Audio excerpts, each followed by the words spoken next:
So I've been volunteering at this event in DC, which is why I'm in a car right now to record this. I've been surrounded by people all day long, so of course I needed some privacy. And in light of what I've been doing lately, I want to share a little bit about my experience with others, being the introvert that I am. So, when I'm surrounded by others, I feel awkward going off to be alone. If I do, I feel unable to concentrate on a book, and I feel this inner pressure to go and try to be social. Though I'm really bad at small talk, one of my favorite things in the world is quality conversation. So I typically amble about trying to think how to start one. But it seems like most people have this vibe that's like a sign hanging around their neck that says don't disturb.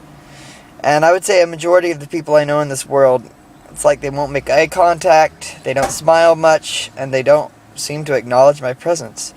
You know, it's horrible being surrounded by a bunch of familiar faces and wanting to engage in some quality conversation and feeling unable to do so.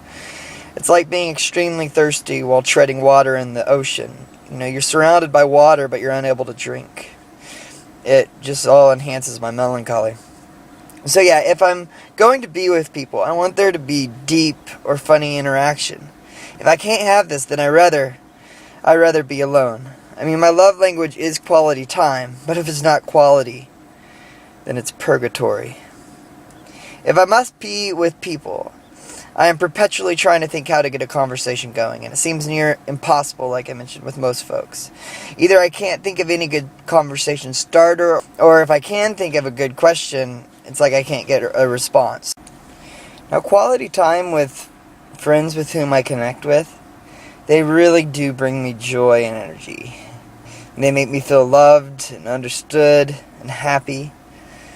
But sadly, sometimes this high, even it has a letdown. I mean, I can spend all day with a really good friend, and I will be energized the whole day, but the following day, I might feel exhausted.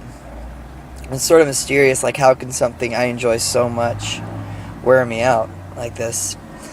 So yeah, I still have to have that alone time, even though my love language is quality time with people. Now let me mention something quickly. I think there are different kinds of introverts. On the one hand, we have those introverts that are just shy, and it seems like they're quiet because they literally don't have anything to say. They don't have any interest. They don't read, they don't think deeply, and they only respond to my questions with I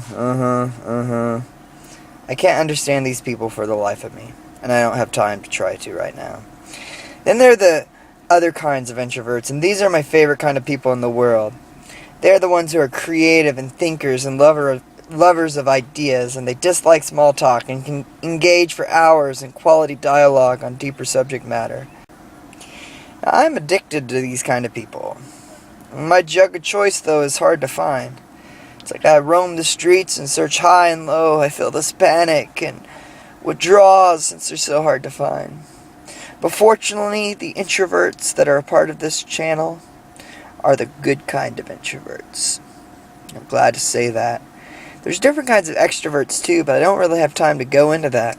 Enough will be said that Christian fits into the wonderfully cool, super duper excellent category of extroverts. I'm glad about that as well. Oh, before I leave, Dan, you know I was actually planning on talking about the book Quiet by Susan Cain, but you stole my thunder, and that is perfectly fine with me. I got to talk about what I talked about. I wish I had time to talk about other things too and respond to what other people said in these videos, but sadly I don't.